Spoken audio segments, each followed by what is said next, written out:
Salut à tous, bienvenue dans The Programmatic Society, un programme qui vous propose d'entendre chaque semaine la voix de ceux qui font le marché du programmatique, en français dans le son, international dans le ton. Un programme soutenu par Helium, Gamned et Smile Wanted, avec pour partenaires médias AdTech News, Redcard et le Data Festival. Ce contenu est accessible également en podcast sur les principales plateformes d'écoute. Cette semaine, notre thème est le suivant.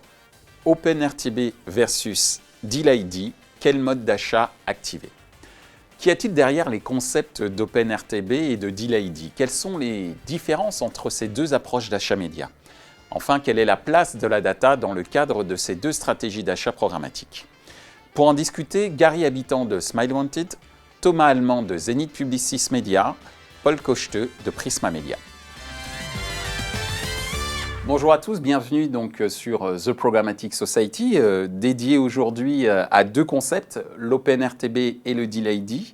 Et justement pour cette première question, Estelle, je vais te la poser. Et bien sûr, vous pourrez suivre après, messieurs. Est-ce que tu peux nous expliquer la différence entre l'OpenRTB et le DealID ? Oui, bien sûr, pour des personnes qui ne seraient pas dans la programmatique, par exemple, l'OpenRTB permet à des acheteurs d'enchérir sur des emplacements publicitaires. Donc, ils sont en concurrence avec un tas d'acheteurs qui voudraient aussi accéder à ces emplacements, alors qu'un deal, il faut le voir plutôt comme un contrat entre un acheteur et un vendeur sur un inventaire particulier qu'on appelle inventaire premium et qui, du coup, permet d'avoir des campagnes qui sont de meilleure qualité dans la plupart du temps. Merci Estelle. Thomas ? Alors, l'OpenRTB, c'est la capacité à proposer des impressions de manière indifférenciée sur des places de marché totalement ouvertes. Le DealID, ce qu'on veut dire par Deal Identifier, c'est justement pouvoir identifier de manière spécifique des inventaires entre un acheteur et un vendeur, et donc de pouvoir travailler de manière beaucoup plus précise, de pouvoir segmenter pour les éditeurs leur proposition de valeur à partir de niveaux d'inventaire, de data, d'un ensemble de paramètres qu'ils peuvent travailler de manière précise, et donc pour un acheteur également de pouvoir faire l'identification de ce qu'ils achètent de leur côté. Donc c'est vraiment ce sujet-là d'identification qui permet le contrôle, qui va apporter beaucoup de valeur sur le programmatique. Gary, ta définition ? Pour moi, l'OpenRTB, c'est un écosystème où tous les traders peuvent acheter de façon assez simple via un DSP. Le deal, c'est, je reprends le terme, c'est un contrat avec un trader, c'est un contrat humain, ce qui est très important à souligner. Et dans ce contrat, on va répondre à des objectifs de performance, de KPI demandés par le trader. Paul ? Si on doit expliquer la chose à un peu des novices, si je dois expliquer en gros qu'est-ce que c'est qu'un deal à ma mère, donc vulgariser, essayer de trouver une analogie. Moi je dis souvent qu'en fait c'est un peu comme la différence entre aller faire ses courses au supermarché et faire sa recette soi-même, chez soi, se débrouiller, ou aller au restaurant. Le deal en fait c'est aller au restaurant, c'est-à-dire que je me fais servir, je déplace l'expertise chez la régie en me disant ok, c'est la régie qui connaît le mieux ces espaces et qui va pouvoir me sélectionner les meilleurs produits et la meilleure recette. Et j'accède aussi à un service humain, effectivement, qui est super important dans la notion de deal. Alors justement, ce DealID semble entre guillemets remettre au centre du jeu l'éditeur qui, grâce au DealID, cherche à, on va dire, faire évoluer plutôt vers le haut la tarification qu'il propose, parce que justement on est sur des produits de meilleure qualité comme vous l'avez évoqué. Donc ma question pour les acheteurs, en quoi le DealID s'avère judicieux à exploiter dans une stratégie d'achat? Je te laisserai répondre, Thomas. Alors, c'est effectivement très judicieux de travailler sur des deals quand on est acheteur. La mission d'un acheteur, et la mission qu'on a chez Zenith en tant que practice programmatique sur programmatique, c'est d'acheter mieux, mais ça ne veut pas dire acheter moins cher toujours, c'est d'être plus précis dans nos achats. Et c'est exactement ce que permet les deals, puisque les éditeurs sont capables de catégoriser leurs audiences, de pouvoir catégoriser leurs inventaires, de pouvoir proposer des formats plus innovants, de pouvoir choisir également, en ces périodes, on va dire, de header bidding et des fois de SPO qui sont proposés par certains DSP, pouvoir choisir avec quel SSP ils vont monétiser leurs inventaires. Ils sont bien plus précis dans la capacité de cette monétisation-là. Et nous, en tant qu'acheteurs, notre travail, c'est de faire du choix, que ce soit du media planning ou de l'optimisation de campagne performance. Optimiser, c'est choisir. Faire du media planning, c'est choisir les audiences, c'est choisir les formats, les emplacements qui sont les plus pertinents. Donc notre travail, c'est de pouvoir choisir ça et les deals nous permettent de faire ce choix-là qui est très précis. Après, la question, c'est celle du prix. C'est qu'on souhaite acheter au meilleur prix en ayant le choix de ce que l'on peut acheter. Et donc pour faire ça, ce que l'on met en place, c'est de travailler avec des algorithmes qui nous permettent justement d'aller pricer de manière très rationnelle l'ensemble des attributs sur lesquels on peut travailler par rapport à des deals, et donc d'aller choisir vraiment le prix auquel on veut l'acheter, chacun des paramètres qu'il y a dans les différents deals qu'on peut choisir. Alors justement, Estelle, puisque toi, tu travailles sur une technologie qu'on pourrait qualifier, tu me dis si je me trompe, de méta-DSP. Oui. Quelle est ton observation justement sur l'exploitation du deal à travers ces différentes technologies d'achat ? Alors, je pense que le deal est un très bon moyen, j'aimais beaucoup ta métaphore, d'avoir un inventaire qualifié rapidement, ok avec un prix particulier qui va être plus important que si on passe par de l'OpenRTB, mais on a de la qualité. Après, dans le cadre d'Helium, dans ce méta-DSP que l'on fait, on se rend compte aussi qu'il est possible, avec un peu d'expérience, avec sa recette de cuisine, avec de très bons ingrédients. Donc en l'occurrence, si je transpose ça dans le domaine du programmatique, si on connaît bien nos acteurs, si on a déjà nos sitelists définis, si on a une vraie vision du targeting que l'on souhaite ajouter et qu'on a des acteurs qui nous permettent de faire de l'ad verification ou ce genre de choses, on se rend compte que finalement la recette n'est pas si mal à la fin et qu'on arrive à avoir finalement une campagne qui a réussi en termes de performance mais aussi en termes de qualité à atteindre ses objectifs. Alors justement, Gary, toi qui travailles aussi sur des aspects achats dans ton activité, en quoi ça peut s'avérer judicieux de préférer le Deal ID plutôt que l'OpenRTB ? En effet, sur le marché, tout le monde parle de créer des deals. Aujourd'hui, nous, on ne crée pas des deals pour créer des deals. Si on propose des deals au marché et aux traders, c'est avant tout pour activer nos algorithmes et notre technologie. Chez Smile Wanted, aujourd'hui, à titre d'exemple, nous, notre technologie est une couche data qu'on va ajouter à l'achat et qui va permettre de filtrer le trafic pour le trader et de lui envoyer uniquement le trafic le plus qualifié, ce qui va permettre, notamment via un deal, d'acheter le plus premium, entre guillemets, du trafic de nos sites. Et de ton point de vue, Paul, oui, par rapport à ce que vient de dire Gary ? En fait, il y a beaucoup d'éléments différents. Mais j'ai l'impression que le consensus sur les deals, c'est que, en tant que régie, en tant que vendeur, le but, c'est de trouver le bon rapport qualité-prix pour le client. Si on est quelque chose qui est très premium, mais qui est beaucoup trop cher pour ce que c'est, le client va préférer travailler sur de l'open. À l'inverse, quelque chose qui est très peu cher, mais qui est en termes de performance catastrophique, ne va pas valoir le coup non plus. Donc l'idée, c'est pas non plus de survaloriser les deals, mais c'est de les pricer correctement versus l'uplift de performance qu'ils apportent par rapport à l'open, l'uplift de productivité aussi. Et il y a un autre point qui est important qu'on n'a pas évoqué ici, c'est le côté, en fait, le côté humain. C'est tout bête, mais en fait, quand une régie veut se différencier, elle passe aussi par les deals, parce que quand un client sait qu'une régie répond dans les 10 minutes, et que d'autres régies répondent en une journée, clairement, en fait, si nous, on fait l'effort d'être hyper réactif, d'être précis dans nos réponses, de pouvoir tendre la main à notre acheteur en disant « tiens, je vais t'aider, et je vais essayer d'analyser les choses, et si ça ne marche pas, on change les tests », c'est hyper important, en fait. Donc ça remet au cœur, en fait, la relation one-to-one avec les clients. Et comme tu le disais tout à l'heure, la notion de service comme au restaurant, plus on est servi rapidement, plus on aura tendance à revenir. Complètement. Voilà. Donc, on a parlé du Deal ID. On va parler maintenant de l'OpenRTB, puisque notamment on a parlé du premium. Donc la question est de savoir, est-ce que l'OpenRTB est toujours... on va dire l'OpenRTB semble être de moins en moins la règle pour accéder justement à cet inventaire premium. Est-ce que je me trompe ou est-ce que c'est une réalité Qui veut bien répondre là-dessus ? En partie vrai, en partie faux.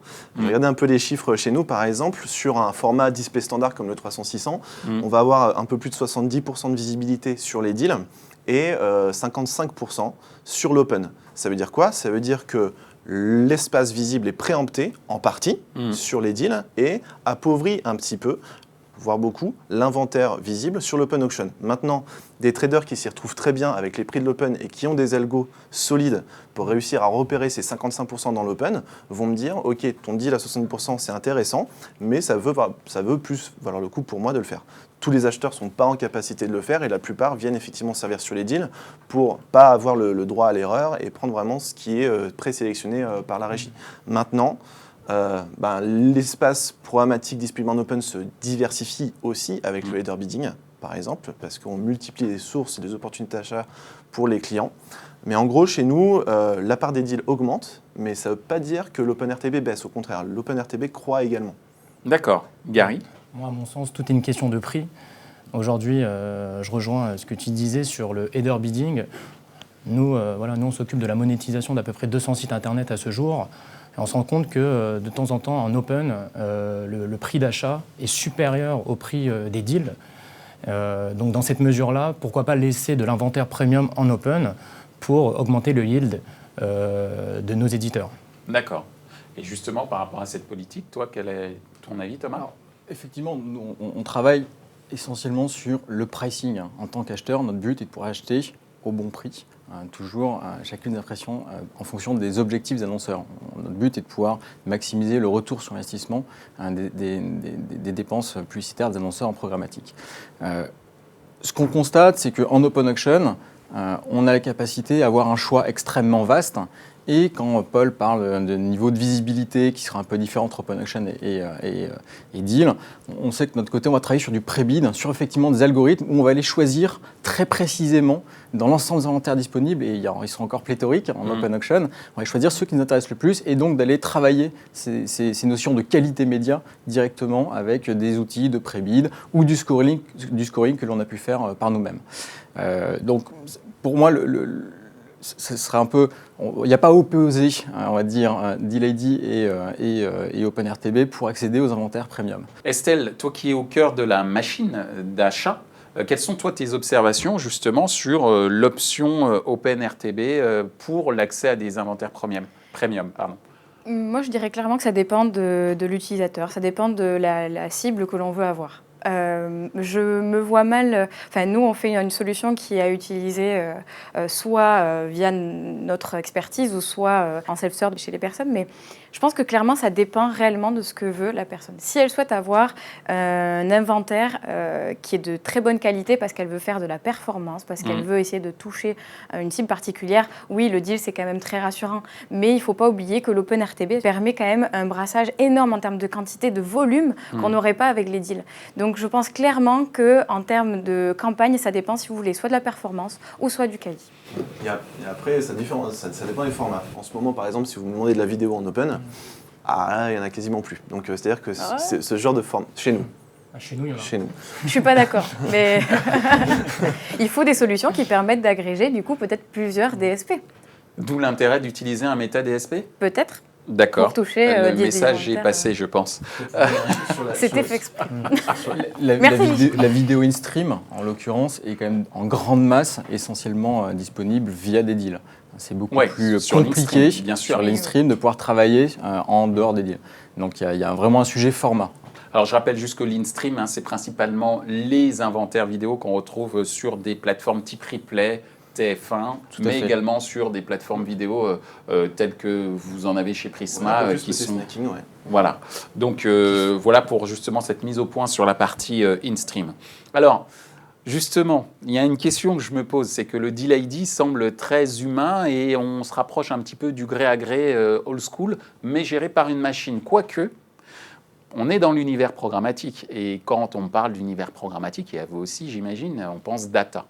Et donc la question, comment ça marche, l'exploitation de la data dans le cadre d'un DealID? Thomas. Alors, un éditeur qui a catégorisé ses datas va pouvoir les proposer dans des deals, donc directement via son SSP, et donc pouvoir faire des deals data plus média. Bon, ce qu'on constate, c'est que c'est quelque chose qui n'a jamais vraiment fonctionné. Parce que le sujet de la data, c'est un sujet à la base qui est quand même un sujet très annonceur. Les annonceurs ont investi de manière lourde dans des outils justement pour pouvoir hiérarchiser leurs audiences, pour pouvoir détecter des signaux qui permettent de comprendre si un prospect pourrait devenir un client, pour aller faire du lookalike, donc travailler sur des jumeaux statistiques et avoir des coûts d'acquisition améliorés, pour avoir des insights également qui sont extrêmement précis pour mieux comprendre de manière très rationnelle leurs audiences. Et finalement, c'est quelque chose qu'ils ont dans leurs outils.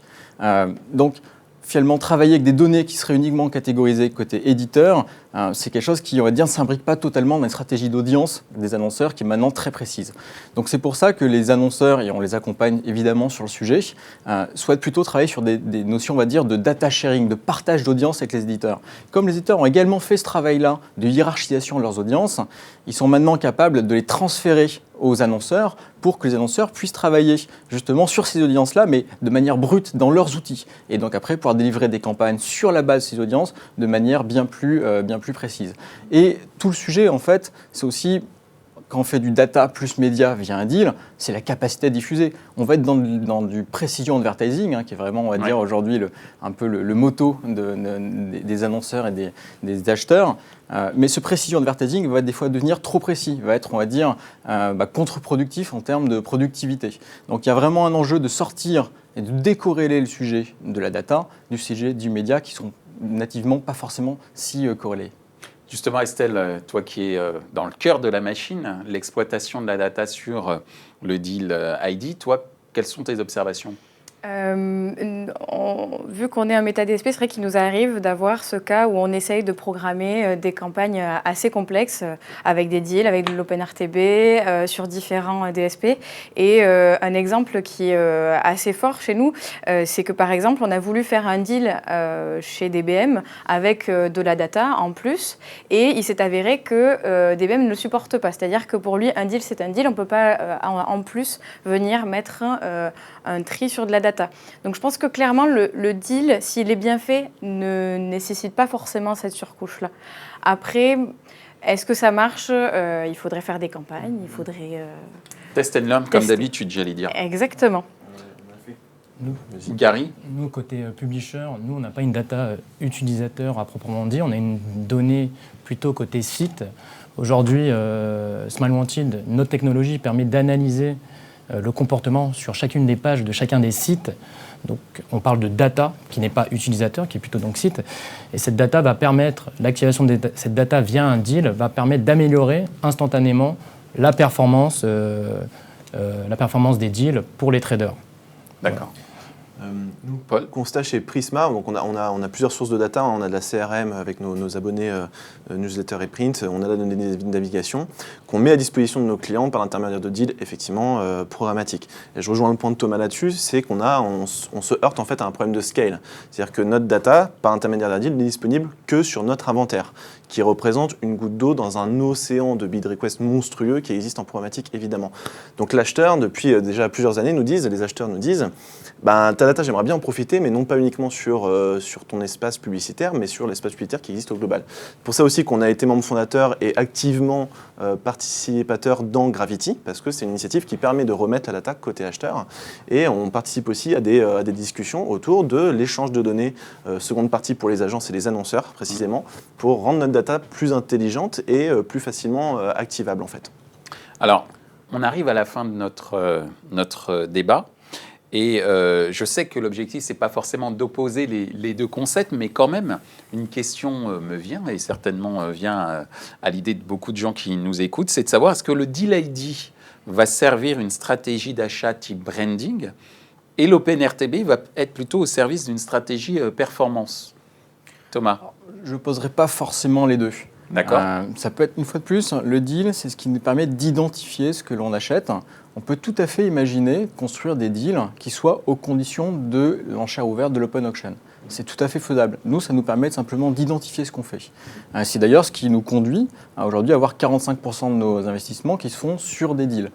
Mais qui sont des deals avec des niveaux, on va dire, très disparates entre une enchère qui est vraiment dédiée à un achat qu'on veut faire avec un éditeur très spécifique ou des enchères qu'on va appeler private auction où d'autres acheteurs peuvent venir enchères également et la formation du prix se fait également sur la concurrence. Et on peut aller jusqu'à garantir des prix et des volumes, qui est Programmatic Guarantee, qui est une autre forme de deal encore.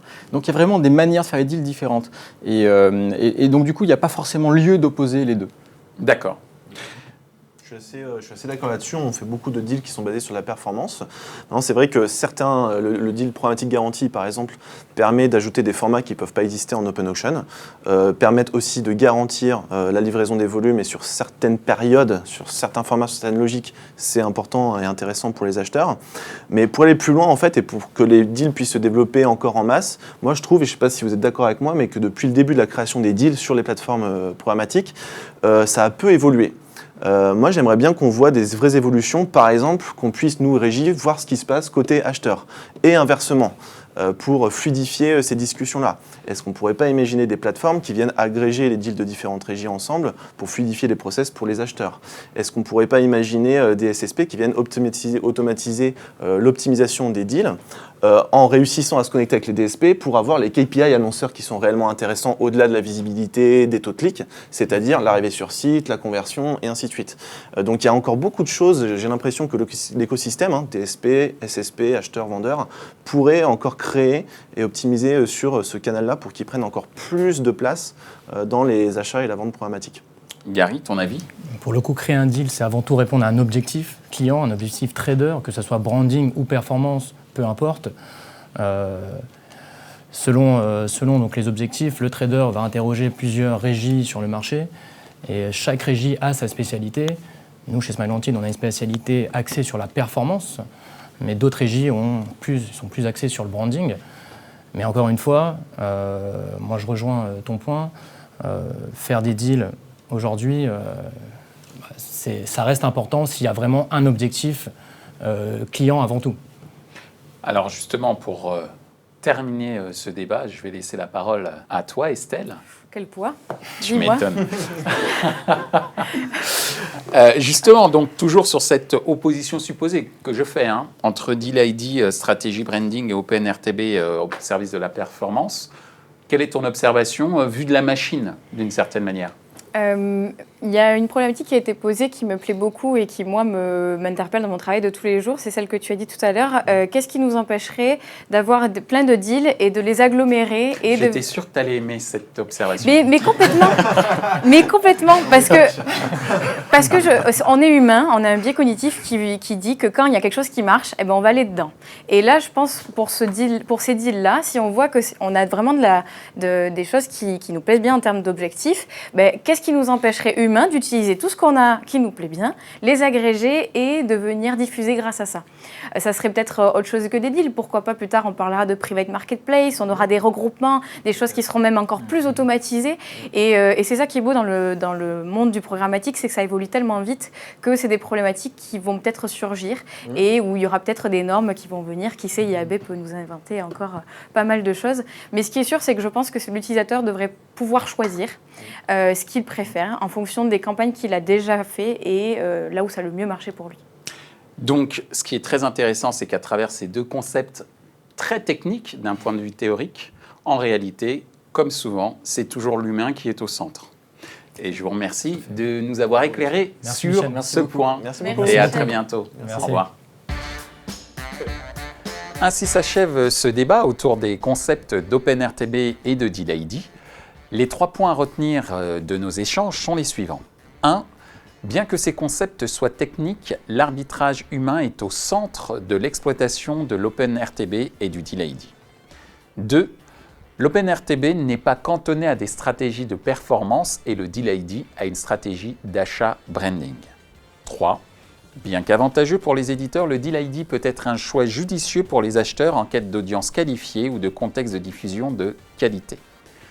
Retrouvez ce programme en podcast sur les principales plateformes d'écoute. Merci à Helium, Smilewanted et Gamnet pour leur soutien. Sans oublier nos partenaires médias, AdTechNews, Redcard et le Data Festival. Merci également à l'ensemble des équipes d'Atelier B pour la réalisation de ce programme.